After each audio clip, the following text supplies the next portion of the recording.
Thinking of yourself as being low? Yes. Humility? Yes. Or self-denigration? Yes, because we want to make a distinction. Humility should not be equated with low self-esteem. Right? So, modern psychology, which is descended from humanism, they're trying to encourage people to believe in themselves. So much so that in the modern world, people are aggressive, beyond assertive. So they've gone beyond submissiveness, humility, being virtuous, admirable, desirable qualities, to in the Darwinian world where only the strong survive, and survival of the fittest. We're being told, you've got to be assertive, aggressive, go for it, because you're number one, you're worth it. All of this kind of thing, which is the antithesis of spiritual culture. Because for the finite, any finite, to think that they are the infinite, or by another name, God, is the ultimate folly or foolishness.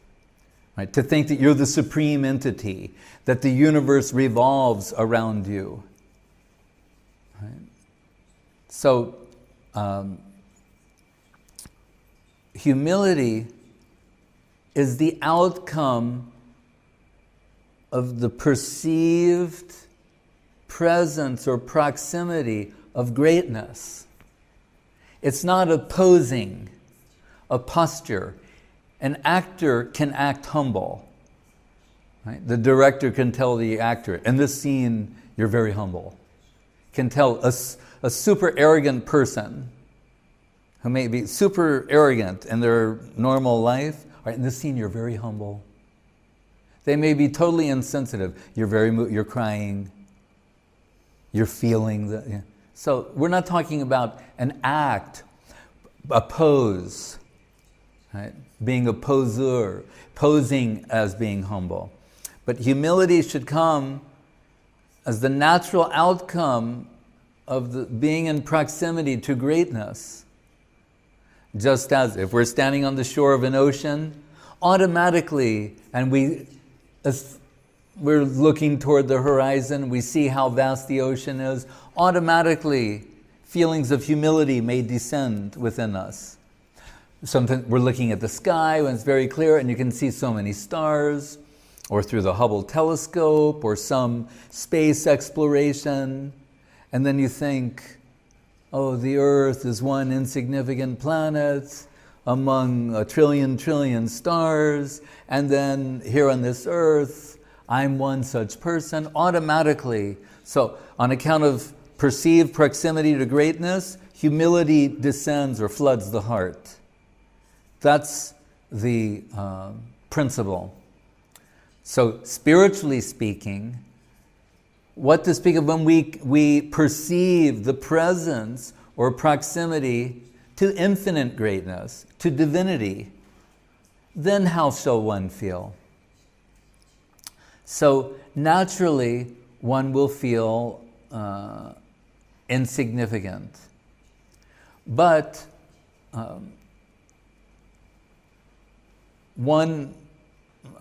the other half that we haven't expressed yet, when we told earlier how through a drop of devotion, devotee can attract Krishna.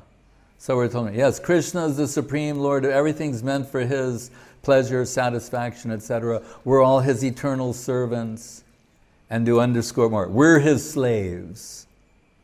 Right? No rights. But then what are we told? If you can make your approach that way, and it's genuine and real from the heart on account of being irresistibly drawn in attraction, what is the end result? Is where the infinite becomes the slave of the finite. Krishna becomes the slave of the devotee. If you approach Him in that spirit, that's the response. The only difference is we're finite. What are we giving? You give your tiny little finite self and you get the infinite. The infinite comes under the control of the finite. But what is preventing this is this ego. I'm nobody's servant. I don't bow down to anyone. And it's not even true. It's just, what do you say, posturing. We bow down all the time to all sorts of people and to all sorts of circumstances. We're humbled, we're humiliated. Not just humbled, humiliated. Prabhupada says in one of his purports in the Bhagavad Gita, when one realizes that material existence is a constant source of perplexity at every step, it behooves such a person to approach a spiritual master. Right? So we have this ego that won't allow us to admit, I'm lost. What to speak of others, I can't even take care of myself. I need help. Right? As Guru Maharaj tells in the beginning of Sri Guru and His Grace, to error is human. Right? And to error is inevitable for all of us, being imperfect. So, but, he said, there is an element within us that seeks perfection. Right? That's an interesting situation. Admittedly, we're acknowledging we're imperfect and we're prone to commit mistakes, but there's something in us that's always searching for perfection, that's searching for the ideal counterpart to our heart, what our heart is searching for. Despite statistical evidence to the contrary that you will ever find that in any real and lasting substantial way, we're hardwired spiritually to seek beauty, love, charm, sweetness, personified. That's what we're searching for. The imperfect is searching for the perfect. We're searching for the ideal. We're searching for the absolute. That is what life is. That is what existence is, actually. It's not a religion, a religious thing, a religious idea. It's reality. As once Guru Maharaj said, Krishna consciousness is reality, and it's in your interest to become acquainted with this reality. It's not an Hinduism or an Indian religion or something a particular group of people believe. It's reality, and we have to start thinking of it that way. Therefore, he used that expression, reality the beautiful. Search for Sri Krishna, reality the beautiful. The ultimate reality is beautiful. So whenever we're in the presence of someone who is extraordinarily qualified, we feel, it's natural to feel humble. In any field, whoever it is, if someone's a musician and then they're in the presence of a great musician, they'll feel humble and say things like, I don't even want to touch my instrument in their presence. Those kind of feelings come to them. That's what it means. And that's just someone who's relatively qualified. What are relative qualifications? Janma, Swarja, Shruta, Shrivir, Edamana, Madak Puman, Naivar, Habidatumbai, Pamakenchana Gocharam. Janma, birth, qualified by high birth. Aisarja, wealth, education, beauty, these kind of things. But we're told Bhagwan, like we say Bhagwan Sri Krishna. Bhagwan says Aiswarya Samagrasya Viryasya Yashasha Shriya Jnana Vairagya Yushchapi Shanam Bhaga Itigana. Who is Bhagawan? who possesses all these qualities, wealth, opulence, beauty, knowledge, renunciation, strength, fame, all of that, to an infinite degree. And such a person, if you could find someone who had all of these qualities to the infinite degree, such a person would be irresistibly charming and attractive and qualified to be known as Krishna. That is the meaning of Krishna. Krish means like magnetic attraction to the center of all beauty, charm, love, and sweetness. And as I mentioned to you previously, it's comparison with the magnitude of the sun's heat and light. So we think, what kind of heat and magnitude of light and heat is going on there? If we think in parallel, the beauty of Krishna, the charm, sweetness, seductive charm, ability, knowledge, well, etc., then how are you going to feel in the presence of such a personality? And what should be your relationship? Right? So, necessarily, we'll say subordinate. But this is the magic of devotion. So that supreme infinite being, the supreme entity, comes under the control of a tiny finite soul through the power of love, affection, dedication.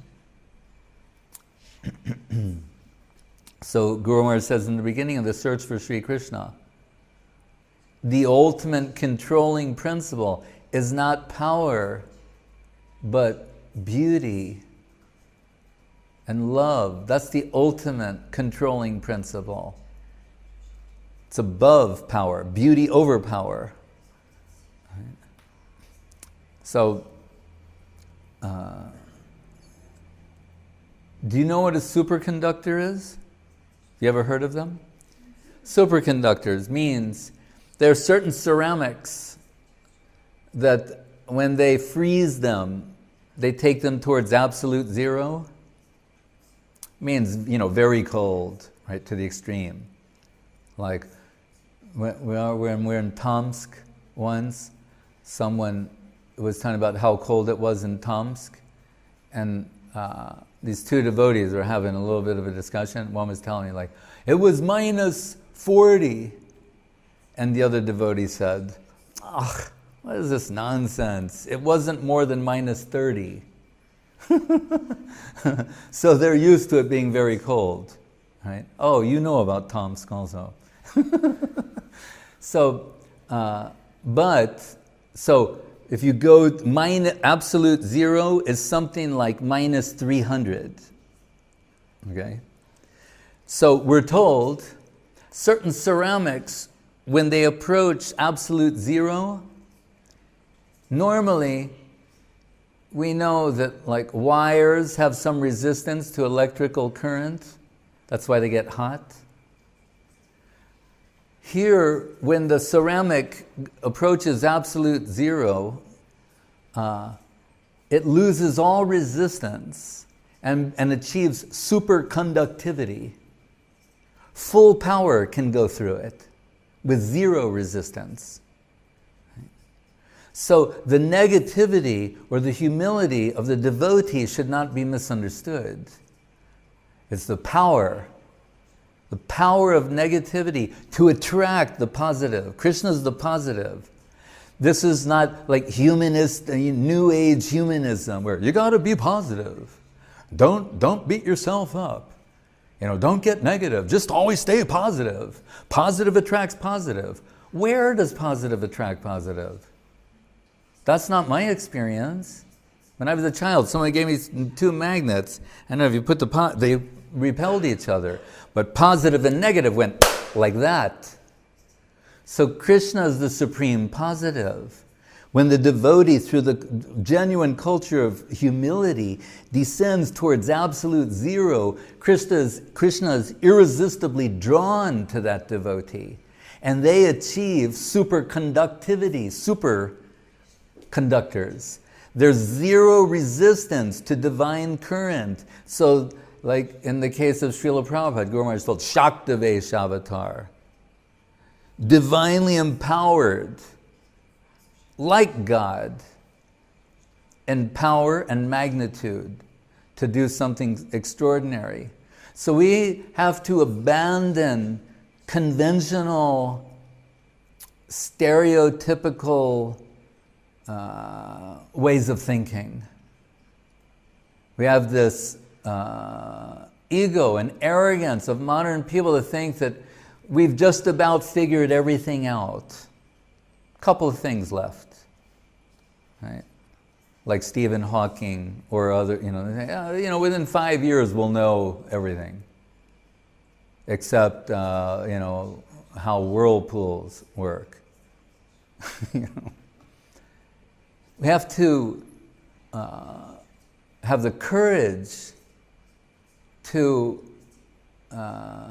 think anew, to allow ourselves to come under the influence of sadhu, shastra, guru, and Vaishnava, so that we'll be enlightened with infinite perspective. That should be a seductive proposition, to go from finite perspective, which at best can only be and always will be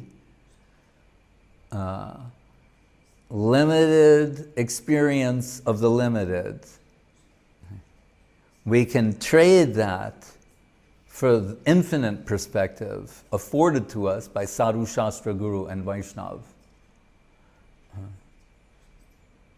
So you said two things. That was one, or was that both? The second one was about Bhagavad Gita. Oh, Bhagavad Gita. Being Thomas for us. Oh, we'll always be under the influence of Maya. But which Maya? There's Mahamaya and Yoga Maya. So, Arjun's ignorance is Yoga Maya. It's not Tamagun, ignorance in the conventional sense. Like we talk of Jnana Shunya Bhakti, devotees, they're knowledge-free devotion. Guru Maharaj jokes saying Krishna likes to surround himself with ignorant people, meaning they're not aware of his divinity. They just love him as he is, as a person. That's more charming to him than someone who thinks, he's God. Yes, I am, very good. Jnana Shunya Bhaktas, knowledge-free devotion. So Arjun, he, under the influence of Yoga Maya, he's bewildered, he doesn't know what to do, he's in ignorance, and Krishna enlightens him. But interestingly, when Krishna shows the universal form, shows Arjun's friendship, his type of Sakya, has some element of Aisvarjagyan, knowledge of Krishna's divinity. So when Krishna shows the Virata Rupa, afterwards Arjun is saying, forgive me, now that I see that you're God himself. There were times when I was like a little too friendly. Will you forgive me for that? But that's what Krishna wants. That's what he likes. When Arjun's very friendly and they're sitting together on the bed, discussing something, being Arjun's charioteer. Krishna's telling us in the Chaitanya Charitamritam, if your love and affection is hampered or constrained by knowledge of my divinity, I'm disappointed.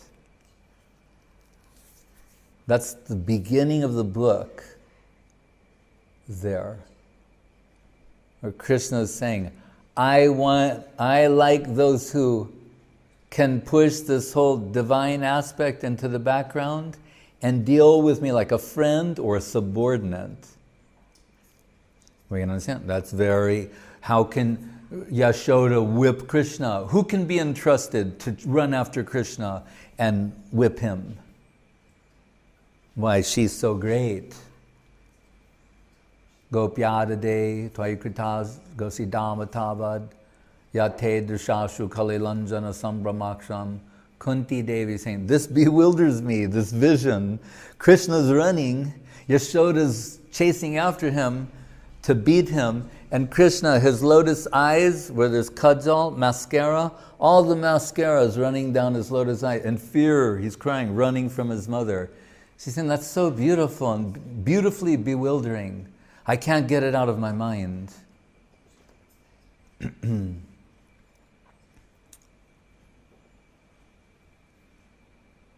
By hearing these things, we'll all become properly adjusted.